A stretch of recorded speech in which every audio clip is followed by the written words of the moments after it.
வாசகம் போற்றி, திருக்கைலாய பரம்பரை போற்றி, சம்பந்த சரணாலடிகள் திருவடிகள் போற்றி. திருவாசகம் கீர்த்தி திருவகவல் 79வது வரி. திருவாஞ்சியத்தில் சீர்பெற இருந்து மறுவார் குழலியோடு மகிழ்ந்த. திருவாஞ்சியங்கிறது ஒரு தலம். சீர்னா அழகுன்னு அர்த்தம். சீர் என்ற சொல்லுக்கு அழகுன்னு அர்த்தம். மறு என்ற சொல்லுக்கு மணம்னு அர்த்தம்.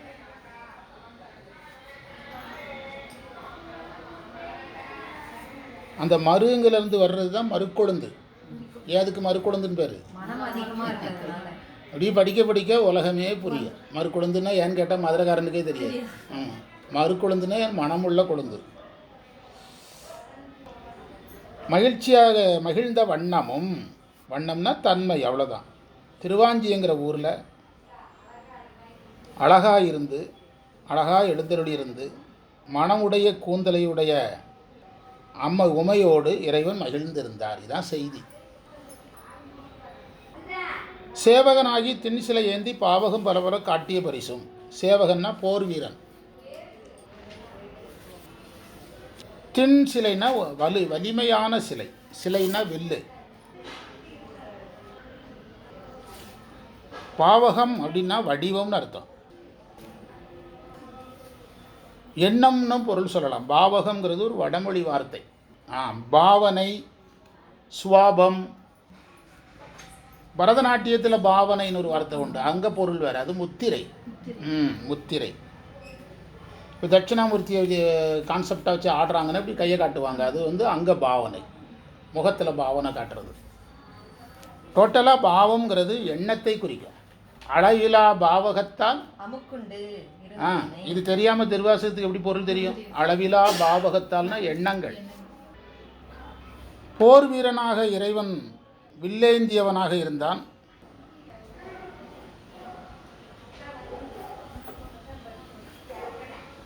முன்னர் வந்த வரலாறு தாங்கிறார் உரையாசிரியர். புது கதையெல்லாம் கிடையாது. வில்லேந்திய வீரனாக இறைவன் வந்தான். இறைவன் ஏன் வீரனாக வர்றாருன்னா, ஆன்மாக்களினுடைய மலங்களை நீக்கிறதுக்காக.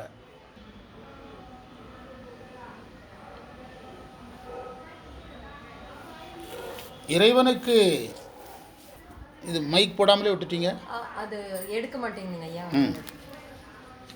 இறைவனுக்கு வந்து இறைவனை எதிர்க்கிற ஆற்றல் படைத்தவங்க யாருமே கிடையாது. ராவணனையே விரல் நகத்தினால தண்டிக்கிறார்னா இவருக்கு எதுக்கு அப்படின்னா, இறைவன் வீரனாக நிற்பது ஆன்மாக்களுக்காக.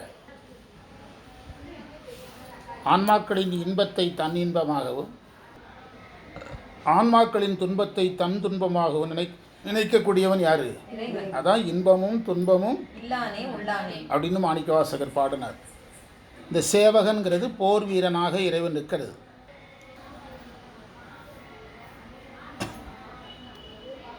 இவ்வாறு பல வகையான பாவகம்னா தோற்றங்களை காட்டுறார். அதாவது அவர் எண்ணத்தின்படியே உருவம் கொண்டார்னு அர்த்தம். அவர் நினைச்சபடியே உருவம் எடுத்துக்கிட்டார். அந்த இடத்துல பாவகங்கிறது அந்த அர்த்தம்.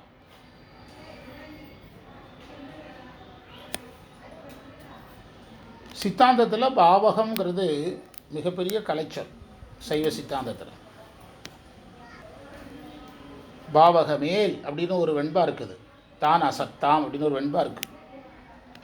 அதாவது இறைவனை நான் ஐம்புலன்களால் பார்க்கிறேன்னா, அது ஒரு பாவகம்தான், எண்ணம்தான். அது உண்மையான தியானம் கிடையாது.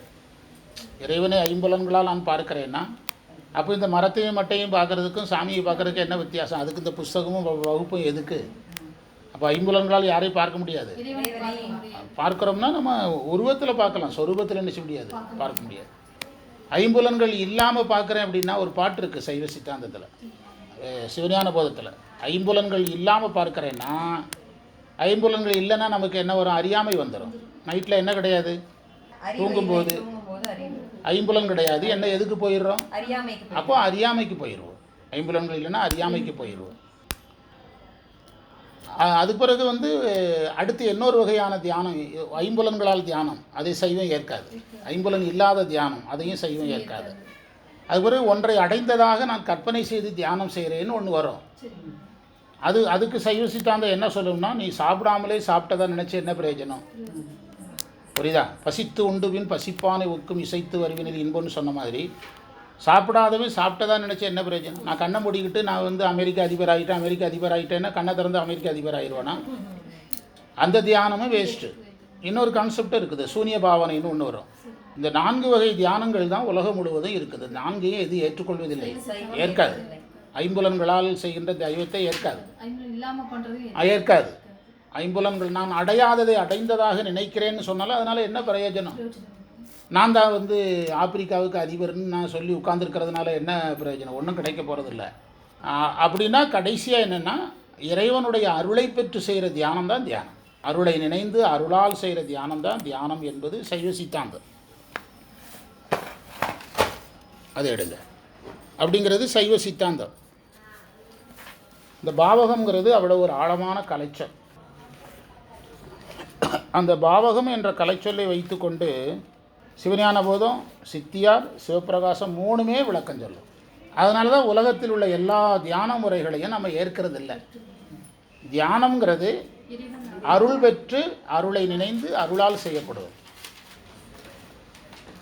அதுக்கு கண்ண மூடியெல்லாம் உட்கார வேண்டியது இல்லை. கண்ணுங்கிறது அழிகிற பொருள் தானே. இறைவன் என்ன பொருள்? அழியாத இறைவனை அழிகின்ற கண்ணை கொண்டு என்ன செய்ய போகிற? சைவ சித்தாந்தம் கேட்குது. நீ கண்ணை மூடனா என்ன? நீ கண்ணை மூடிட்டா அதுக்குள்ளே சாமி மாட்டிடுவாரா? சைவ சித்தாந்தத்தில் இருக்குது. நீ கண்ணை மூடுறதுனால, இது ஈரோட்டில் இப்போ தான் பேசணும், நீ கண்ணை மூடுறதுனால சாமி கண்ணுக்குள்ளே சிக்கிடுவாரா? கண்ணுக்கு வந்து மரத்தை பார்க்க தெரியும், மட்டையை பார்க்க தெரியும், மலையை பார்க்க தெரியும், யாரை பார்க்க தெரியாது? அப்போ நீ கண்ணை மூடினான்னா மூடலன்னா எங்களுக்கு என்ன? நீ கண்ணை மூடினா உலகம் உன்னை பாதிக்கணும், வீக்காக இருக்கிறன்னு அர்த்தம். கண்ணை நீ மூடுறான்னா, கண்ணை மூடலைன்னா என்னை இந்த உலகம் பாதிச்சிடன்னா உன்னுடைய எண்ணங்கள் ரொம்ப வீக்காக இருக்குதுன்னு அர்த்தம். உண்டா இல்லையா? கண்ணை மூடி நீ பார்க்கணும், ஆனால் பாதிக்கப்படாமல் என்ன செய்யணும்? இருக்கணும். சுண்ணாம்பு காலவாயில் இருக்கணும், பாதிக்கப்படாமல் இருக்கணும். கடலில் வீசப்படணும், பாதிக்கப்படாமல் இருக்கணும். நஞ்சு சாப்பிடணும், பாதிக்கப்படாது. அதுதான் சைவம். ஆமாம், கடலில் விழுந்தால் அலை இழுத்துட்டு போயிடும், கடலை விட்டு ஒதுங்கி போயிடுவேன்னா உனக்கு வாழ்நாள் முழுவதும் எது பற்றிய பயம் இருந்துகிட்டே இருக்கும். கடல் பற்றிய பயம் இருந்துகிட்டு இருக்கும். அதனால தான் அப்பறால் அஞ்சுவது யாதொன்றும் இல்லைன்னு நம்ம பாடுறதெல்லாம் சும்மா.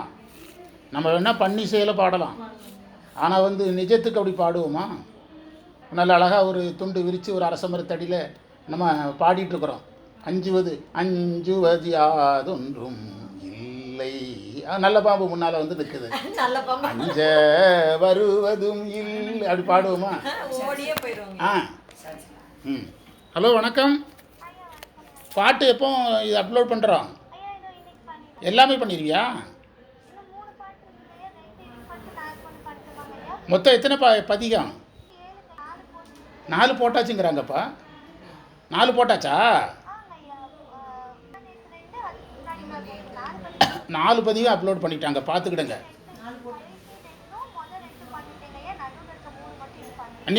நீங்கள் நினச்ச வருஷம் தான், அதை போட்டு விடுங்க. இன்றைக்கி 2 பண்ணுங்கள், நாளைக்கு 1 பண்ணிடுங்க. அந்த அங்கே போகிறது உங்கள் வீட்டிலேருந்து 2 பேருன்னு கணக்கு வச்சுருக்குறோம். நீங்கள் வந்து நம்ம கோயில் முன்னால் வந்துடணும். 2 மணி ஞாயிற்றுக்கிழமை வச்சா 2 மணிக்கு கோயில் முன்னால் இருக்கணும்.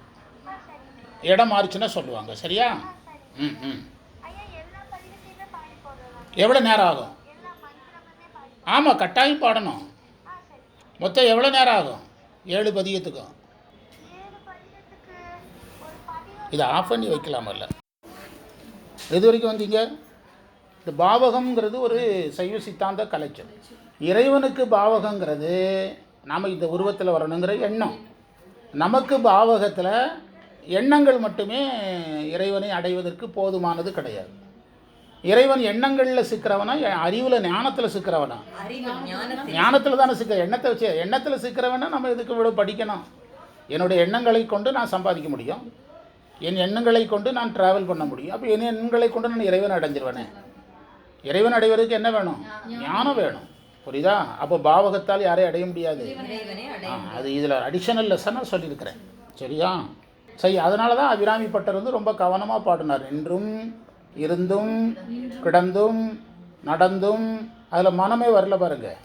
நின்றும் இருந்தும் கிடந்து நடந்தும் நினைப்பது உன்னைனார். உன்னை நினைப்பதுன்னு எடுக்கணும். உன்னைங்கிறது அருள். உன்னை நினைப்பேன்னா என்ன அர்த்தம்? அருளை நினைப்பேன். இப்போ தியானங்கிறது எது சார்ந்தது? அருள் சார்ந்தது. கண்ணையை மூட வேண்டாம், தாடி வளர்க்க வேண்டாம், சடை வளர்க்க வேண்டாம், மலையடிவாரத்தில் உட்கார வேண்டாம். இயல்பாக சகஜமாக, அதாவது சமையல் பண்ணும்போது கூட இறை வழிபாடு செய்யலாம் சகஜமாக. இப்போ நம்ம ஃபோன் அடித்தா யார் உடனே எடுக்கிறாங்க? அவங்களுக்கு டைம் இருந்தால் எடுப்பாங்க. அவங்கள ஃபோன் வருதுன்னு தெரியாமலாம் இருக்கிறாங்க. எல்லா சூழல்லையும் சொல்கிறேன். சில நேரங்களில் ஃபோனை ஒரு மூலையில் போட்டு நம்மளே என்ன செஞ்சுருவோம், அது ஒரு 5-6 ஃபோன் அடிச்சிடும். நீங்கள் ஒருத்தருக்கு ரிங் போட்டு அவங்க எடுக்கலைன்னா அவங்க எடுக்கிறதுக்குள்ளேயே 10 தடவை நற்றுணையாவது நம்ம சிவாய் சொல்லலாம். நானும் அப்படி பழக்கம் வச்சுருக்கிறேன். அவங்க நினச்சிடுவாங்க வாத்தியார் நமக்காக காத்திருக்காரு, அப்படி ஒன்று லூஸாக நான் காத்திருக்கிறதுக்கு. ஃபோனை ரிங்கை போட்டு நான் மந்திரம் சொல்லிகிட்டு இருப்பேன். அவங்க எடுத்தாலும் ஒன்று தான், எடுக்கலாலும் ஒன்று. நான் அதுக்கு கவலையே பட மாட்டேன். நான் அதுக்குள்ளே 10 மந்திரம் சொல்லி முடிச்சிடுவேன். என்னை பொறுத்தவரை கவுண்டிங் முடிஞ்சிடும்.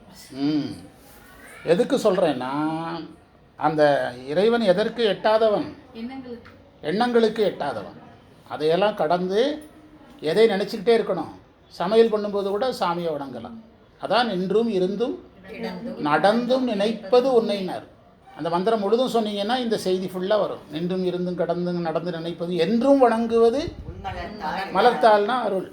என்று வணங்கும் மலர்த்தாள் ஒன்றும் அரும்பொருளே அருளே உமையே இமயத்து அன்றும் பிறந்தவளே அடியா முத்தி. இப்போ நம்ம பேசுனதெல்லாம் அந்த ஒரு பாட்டுக்குள்ளே இருக்கு. அதை பாடிக்கிட்டே இருப்போம், அதுக்கும் பொருள் சொல்ல மாட்டான் நம்ம ஆடு. இப்போ இது தெரிஞ்ச பாவகங்கிற ஒரு வார்த்தை புரிஞ்சால் அந்த அபிராமி அந்த அதையே புரிஞ்சிடும். அது முழுவதும் தியானம் தான். அருள் வருது, திருவடி வருது, நினைக்கிறது வருது, பிறகு முத்தி வருது, ஆனந்தம் வருது, எல்லாமே வருது. எதில்? அந்த ஒரு பாட்டில். ஆனால் நம்ம பாடிக்கிட்டே இருப்போம். நான் அதெல்லாம் முழுசாக இதே சித்தாந்த அடிப்படையில் நடத்தியிருக்கிறேன், ஏற்கனவே நடத்திகிட்டே இருக்கிறேன். அதை இதில் நம்ம எடுத்துக்கணும். 2 வரி படிச்சிங்கன்னா நம்ம ஒரு தேவாரம் படிக்கலாம். கடம்பூர் தன்னில் இடம்பெற இருந்தும், இடம்பெறன்னா கோயில் கொண்டுன்னு அர்த்தம். ஈங்கோய் மலையில் எழிலது காட்டியும், திரு ஈங்கோய் மலைங்கிறது ஒரு தலம். எழிலது காட்டியும்னா அழகிய உருவத்தை காட்டியும் அர்த்தம். ஐயாரதனில் சைவனாகியும், திருவையாற்றில் இறைவன் ஆதிசைவ அந்தணர் வேடத்தில் இருந்தார். திருவையாற்றில் பண்டை காலத்தில் திருவையாற்றில் ஐயாரப்பருக்கு வழிபாடு செய்யக்கூடிய பூஜை பண்ணுறவங்க 24 ஆதிசைவ பிராமணர்கள் இருந்தாங்க. 24 ஆதிசைவ பிராமண குடும்பம் இருந்துச்சு. அதில் ஒருத்தர், அவர் மட்டும் குடும்பத்தை விட்டுட்டு அவர் ஒருத்தர் மட்டும் காசிக்கு போனார். வருவதற்கு ரொம்ப நாள் ஆயிடுச்சு. அதனால் அவருடைய நிலத்தை எல்லாம் இந்த இருந்த ஆதிசைவர்கள் பிடுங்கிட்டாங்க. 23 பேரும் அவர் நிலத்தை எல்லாம் பிடுங்கிக்கிட்டாங்க. அவருடைய மனைவியும் அவருடைய பிள்ளைகளும் இறைவனிடத்தில் போய் முறையிட்டாங்க.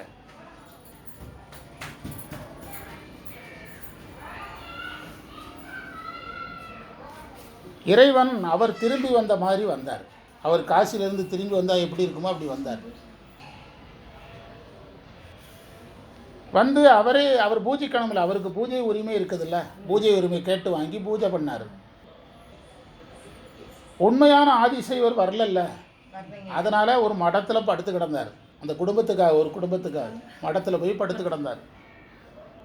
உண்மையான ஆதிசைவர் வந்துட்டார். உண்மையான ஆதிசைவர் என்ன வந்துட்டார்.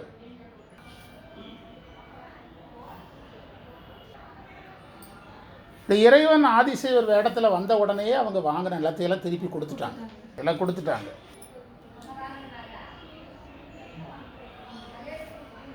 மடத்திலே இவர் படுத்திருந்தார். அதுக்கு பிறகு தான் யார் வர்றா? உண்மையான அந்த ஆதிசைவர் வந்துடுறார். இவர் தான் உண்மையான ஆதிசைவர். அந்த கதைப்படி அவர் உண்மையான ஆதிசைவர். வந்த உடனே இறைவன் மறைஞ்சிடுறார். ஒரு குடும்பத்தை மகிழ்ச்சியாக இருக்கிறதுக்காக மடத்தில் படுத்து கிடக்கிறார். இதான் ஐயாரதனில் சைவனாகி. இதுக்கு பொருள் தெரியாதவங்ககிட்ட கேட்டால் என்ன சொல்லுவாங்க? திருவையாற்றில் இறைவன் சைவ கடவுளாக இருக்கிறாரு, அசைவ கடவுளாக இல்லாமல், வைணவ கடவுளாக இல்லாமல் சைவ கடவுளாக இருக்கிறாருமா. அதுதான் இதில் ஐயாரதனில் சைவனாகின்னு பதிஞ்சார். ஒரு தேவாரம் படிங்க.